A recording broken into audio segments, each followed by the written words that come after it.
Good morning, students. Have a nice day. Today's our chapter 9 Suktayah. Today's program epigrams, reading, translation, and explanation.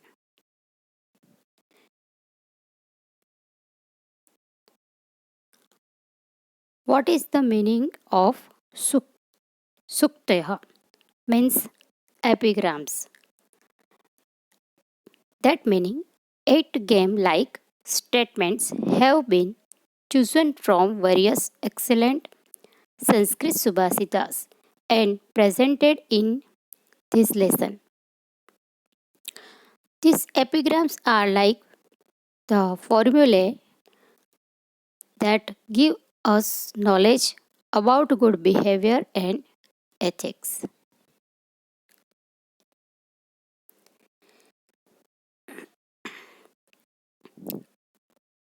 First, सुक्तयः नास्ति उद्यम समः बन्धुः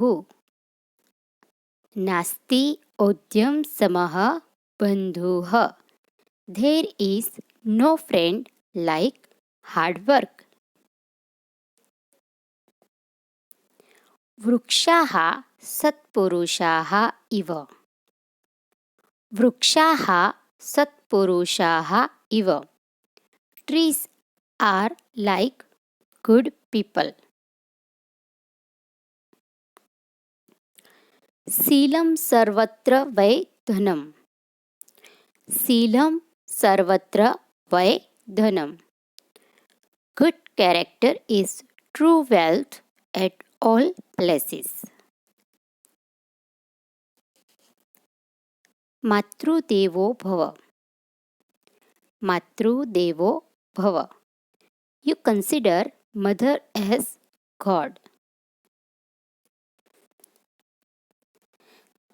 सत्यमेव जयते सत्यमेव जयते Only truth triumphs. अहिंसा परमो धर्मः अहिंसा परमो धर्मः Non-violence is the greatest religion. विद्या विनयन शोभते विद्या विनयन शोभते Knowledge looks good due to discipline. उत्सवप्रियाः खलु जनाः उत्सवप्रियाः खलु जनाः People are truly lovers of festivals.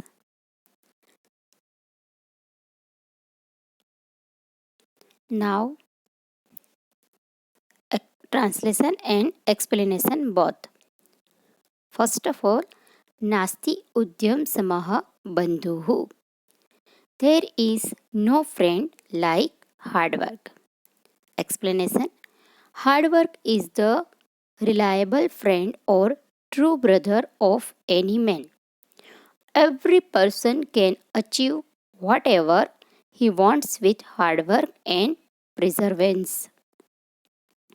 Every relative has some expectations from a person, but hard work expects nothing. Thus, the importance of hard work has been given here. तो बच्चे ये सुक्ते में कहते हैं कि सबसे ज़्यादा मेहनत करोगे तो वही हमें काम आएगी जीवन में वही हमारा सच्चा मित्र है हमारा श्रम हमारी मेहनत और इसके सिवा हमारा कोई भी ट्रू मतलब कि सच्चा मित्र सच्चा भाई बहन कोई भी नहीं है अगर हमारे साथ हमारा श्रम है हमारी मेहनत है तो सब कुछ हमारे हाथ में है सब कुछ जो हम चाहते वो हम उसको प्राप्त कर सकते हैं और हमारे जो सगे संबंधी और हमारे जो मित्र हैं उन लोगों की भी हमारे प्रति कुछ महत्वाकांक्षाएं हैं।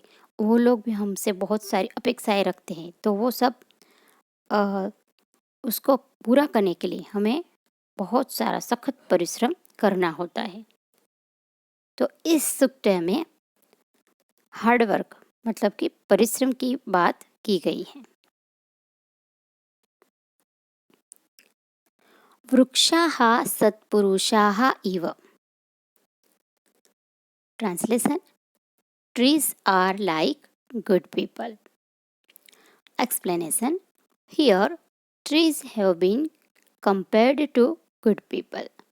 Trees themselves stand in the hot sun but cast their shade upon others. Their fruits are also for others. In this way, trees are like good people. तो बच्चे, आप तो जानते ही हैं कि पेड़ हमारे मित्र होते हैं और वो भी कैसे, संत महंत जैसे। जिस तरह से जो उनकी जो तुलना की गई है वो संतों के साथ की गई है। अच्छे लोग जो होते हैं वो वृक्ष की तरह होते हैं। जैसे कि जो पेड़ पौधे होते हैं वो खुद खड़े होते हैं, गर्मी में ठंडी में सब कुछ अपने पे झेल लेते हैं, लेकिन फिर भी बदले में हमें छाया देते हैं, हमें फल देते हैं, हमें पान देते हैं, फूल देते हैं, सब कुछ देते हैं। बदले में वो कुछ नहीं मांगते हमसे। तो उसी तरह जो अच्छे लोग होते हैं, सच्चे लोग होते हैं, तो वो ऐसे ही होते हैं। अपने जीवन में जो अपना पास जो भी कुछ है दूसरों के लिए न्यौछावर कर देते हैं, सेक्रीफाइस कर देते हैं। इसीलिए अच्छे लोगों की तुलना वृक्ष के साथ मतलब कि पेड़ के साथ की गई है। थर्ड वन, शीलम सर्वत्र वैधनम। Good character is true wealth at all places. Explanation: here, good character has been considered as true wealth. In foreign countries, knowledge is wealth. During hard times, intelligence is real wealth. In the other world, religion is wealth, but good character is wealth everywhere. Good character should be given the highest importance in life.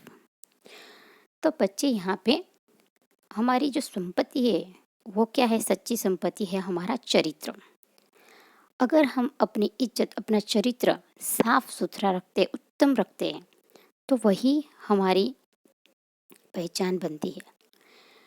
तो foreign मतलब कि विदेश में ज्ञान है उसको संपत्ति माना गया है, कि वो ऐसी संपत्ति है कि कोई भी उसको नहीं छीन सकता।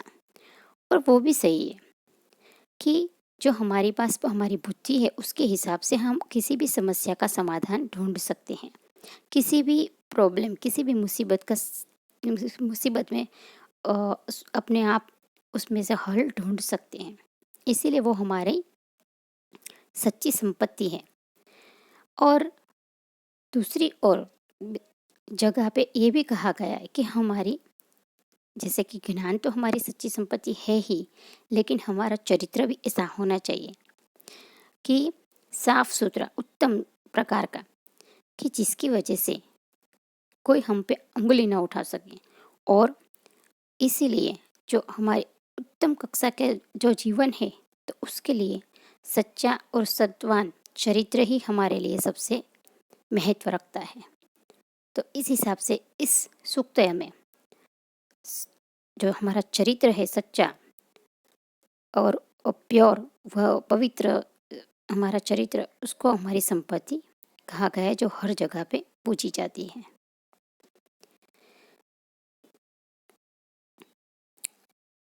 फोर्थ वन, मातृदेवो भव। You consider mother as God. Explanation: in Taittiriya Upanishad, when the Guru gives a fine sermon to the student discipline, he says this sentence: the hand that rocks the cradle rules the world. This proverb probe has immortalized mother. Mother gives the nectar of culture to her son or daughter and guides him or her to the zenith of achievement. Therefore, mother is as great as God is. She must be respected and worshipped. तो मेरे प्यारे दोस्तों, इसमें माता की बात की गई कि हमारी माता की क्या अहमियत है। तो माता का स्थान हमने भगवान से भी ऊपर बताया है, इसको भगवान के साथ तुलना की गई है। तैत्तरीय उपनिषद जो हमारे हैं, हमारी जो संस्कृति है, उसमें गुरु ने हमेशा अपने विद्यार्थियों को यही सिखाया है कि मातृदेवो भव पितृदेवो भव, कि अपने माता पिता को देव मानकर उनकी आज्ञा का पालन करो, क्योंकि वो हमेशा हमारा सच्चा और हमारा सारा अच्छा ही सोचते हैं। इसीलिए उनकी आज्ञा का पालन करना चाहिए। जब से माँ हमें जन्म देती है, पालने में हमें पाल पोस कर बड़ा करती, तो अपनी सब खुशी, अपना सब सुख त्याग कर वो हमारे लिए जीती है। और हम कितने भी बड़े क्यों ना हो जाए, लेकिन माता के लिए हम अपने उसके बच्चे ही रहते हैं। तो उसी तरह माता हमारा जिस तरह से पालन पोषण करती है, तो फिर हमारी भी फर्ज उनके प्रति बनती है कि हम भी उनका ख्याल रखें। तो इस हिसाब से माता की हमें पूजा करनी चाहिए, माता की आज्ञा का पालन करना चाहिए। ये बात इस सूक्त में की गई है।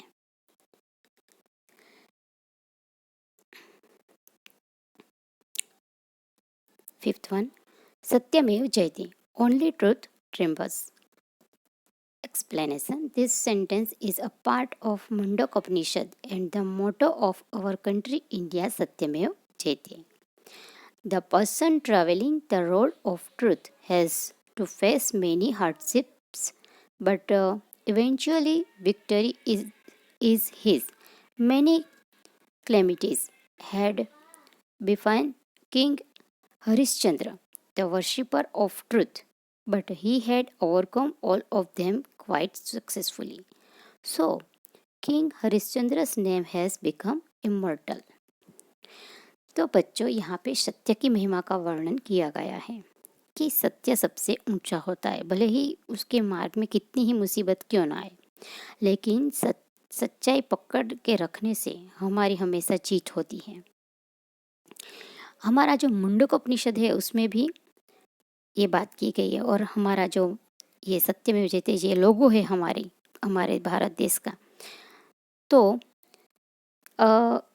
कहा है कि चाहे कितने भी मुसीबत क्यों ना आए, लेकिन अगर हम सत्य की राह पर चलते हैं तो जीत अवश्य हमारे ही हिस्से आते हैं। लेकिन उसके लिए हमें बहुत सारा संघर्ष करना होता है। आपने कभी राजा हरिश्चंद्र की कहानी सुनी होगी, मैंने सुनी है। उन्होंने अपने सत्य के लिए, अपने वचन के लिए बहुत सारी कुर्बानियाँ दी थी, और इसी वजह से साक्षात देवी माँ ने आके उनको दर्शन दिए थे और उन्हें ये सत्यवादी राजा हरिश्चंद्र का उपनाम भी दिया था कि तुम जगत में इसी नाम से जाने जाओगे, क्योंकि तुमने अपनी सत्यता के लिए बहुत सारा परित्याग किया है।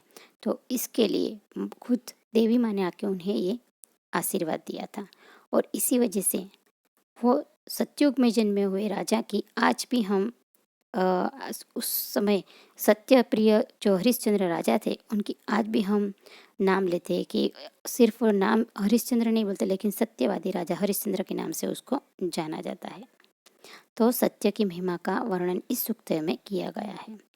तो बच्चे, हमेशा हमें भी सत्य ही बोलना चाहिए और सत्य की राह पे अडिग रहना चाहिए। 6. अहिंसा परमो धर्मः। Non-violence is the greatest religion. Explanation: All the religions of the world advise us to give up violence. They tell us to give importance to non-violence in our lives.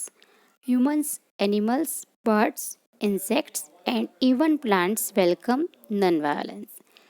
This is how one can make one's life peacefully and happy. अहिंसा सबसे बड़ा धर्म होता है। अहिंसा मतलब कि किसी का भी दिल न दुखे, किसी को भी हम हानि ना पहुंचा सके, उसको हम अहिंसा कहते हैं। जो हमारे पूज्य बापू राष्ट्रपिता हमारे, उन्होंने उसका बहुत ही सुंदर उदाहरण दिया है पूरे हमारे विश्व को, कि उन्होंने अहिंसा के मार्ग पर चलते हुए हमारे देश को इस अंग्रेज लोगों की गुलामी से मुक्त करवाया, और हमें उसका सबसे सुंदर बेहतरीन उदाहरण दिया है। तो उसी तरह हम मनुष्य हैं, तो हमें अपनी मर्यादाओं का ख्याल रखते हैं। पशु पक्षी जीव जंतु के प्रति हमें अहिंसा का भाव रखना चाहिए। सबको जीवन जीने का हक होता है, तो उनसे वो हक नहीं छीनना चाहिए। और ऐसे अगर हम अपनी मर्यादा को समझेंगे तो कहीं भी कोई भी प्रकार की हानि नहीं होगी और हमारा जीवन बहुत ही शांतिपूर्ण और खुशहाल बन सकता है। लेकिन कैसे? तो अहिंसा के मार्ग पर चलते हैं। तो ये पूज्य बापू ने हमें ये सिखाया है, तो हमें अपने जीवन में उसका अनुसरण करना चाहिए। 7. विद्या विनयेन शोभते। Translation: Knowledge looks good due to discipline. Explanation: if there is no discipline or humbleness in life, then knowledge has no value. However much a person may be educated, if he lacks discipline and humbleness, his education is useless.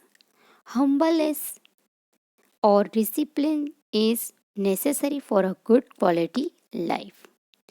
बहुत ही सुंदर बात की गई है बच्चे, ये हमारे जीवन में अति उपयोगी चीज़ है। और सबसे ज़्यादा तो आप बच्चे हो, आपका जीवन अभी बन रहा है, इसलिए आपको ये बात अपने जीवन में अवश्य उसका उपयोग करना चाहिए, उसका अनुसरण करना चाहिए। क्योंकि अच्छा ज्ञान तो कोई भी पा सकता है, लेकिन उस ज्ञान को अपने दिलो दिमाग में उतार कर उसका अनुसरण करना सबसे कठिन होता है। बहुत कम लोग ये कर सकते हैं, क्योंकि ज्ञान जो होता है उसको प्राप्त करना और उसको पचाना तो अलग बात होती है। वो बहुत कम लोग ऐसा कर सकते हैं। ज़्यादातर लोग ज्ञान तो अर्जित कर लेते, लेकिन उनमें विवेक और विनम्रता नहीं होती है। अभिमान सर्व चढ़कर उस पे नाचता है, इसीलिए फिर उनके ज्ञान का कोई मतलब नहीं रहता है। अगर सही ज्ञान वही होता है कि कितना भी उसमें ज्ञान हो, लेकिन उसमें उसके साथ साथ विनय और विनम्रता है, तो वही ज्ञान उसका सही ज्ञान कहलाता है। और साथ में अनुशासन भी जरूरी है। कि अनुशासन इसीलिए जरूरी है कि वो हमारे जीवन को नियंत्रित करता है, हमें उदार बनाता है और दूसरों के प्रति हमें मनुष्य और मानवता का भाव जगाता रहता है।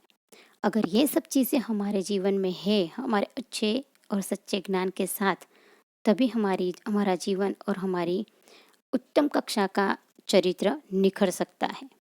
तो ये हमें एक सच्चा ज्ञान और शिस्त के हिसाब से ही प्राप्त हो सकता है। तो ये चीज़ हमें अपने जीवन में अनुसरण में लेनी चाहिए। उत्सव प्रियाः खलु जनाः। This is our last Suktayah translation. People are truly lovers of festivals. Explanation: what is this life? If full of care, we have to time to stand and stare. The fact that human life is fraught with hardships and worry has been brought out by the famous lines of a poem given here. Life has a lot of sadness and very little happiness. Therefore, man always hankers after peace and happiness. For this reason, we celebrate various festivals, anniversaries, birthdays, etc. in an effort to make his life full of happiness. तो यहाँ पे खुशी की बात की गई है कि व्यक्ति खुश कब रह सकता है, कैसे। उत्सव प्रिय मतलब कि जीवन है निरंतर चलता रहता है, उसमें अप्स एंड डाउन भी होते रहते। हमेशा वो दुखों से भरा नहीं रहता, हमेशा वो खुशियों से भरा नहीं रहता, लेकिन बारी बारी से वो टर्न बाय टर्न हमारी लाइफ में आते रहते और जाते रहते। लेकिन लोग भी ऐसे होते हैं कि हमेशा अगर दुख आता है तो वो दुख के पकड़ के रोते नहीं रहते, और सुख आता है तो सुख को पकड़ के उसको सिर्फ उसी चीज़ में वो स्थिर नहीं रहते, बारी बारी चेंज होता है। तो जब भी दुख आता है, तकलीफ आती है, तब वो संयम से उसका सामना करते हैं, उसमें भी वो कुछ ना कुछ रास्ता निकाल के अपनी वो तकलीफ दूर करते हैं। बाद में सब खुशी में से मिलकर वो सैडनेस को दूर करने के लिए उत्सव मनाते हैं। हमारे भारत में, हमारी संस्कृति में कई प्रकार के धार्मिक और ऐतिहासिक त्यौहार हम लोग मनाते हैं। उसका तात्पर्य वही है बच्चे, कि हमारा जो जीवन है अधिकतर दुखों और पीड़ाओं से ग्रथित है, तो उसको दूर करने के लिए हम हमेशा फेस्टिवल्स मतलब कि उत्सव मनाते हैं। तो उत्सव से हमारा क्या होता है, मनोरंजन होता है, हमारी मन की जो जो पीड़ा है वो दूर होती है, और हम फिर से तरोताज़ा होकर अपने जीवन में अपने निरंतर के कार्य में लग जाते हैं। तो इस हिसाब से ये जो त्यौहार होते हैं वो हमारे जीवन में खुशी और उत्साह भर के जाते हैं। इसीलिए हमेशा लोग उत्सव प्रिय रहना पसंद करते हैं, उत्सव ज़्यादा मनाते हैं और उसको पसंद करते हैं। Okay, here our this last chapter is done. I given his a PDF. I given its PDF. So you all of you write good handwriting in your copy. Okay.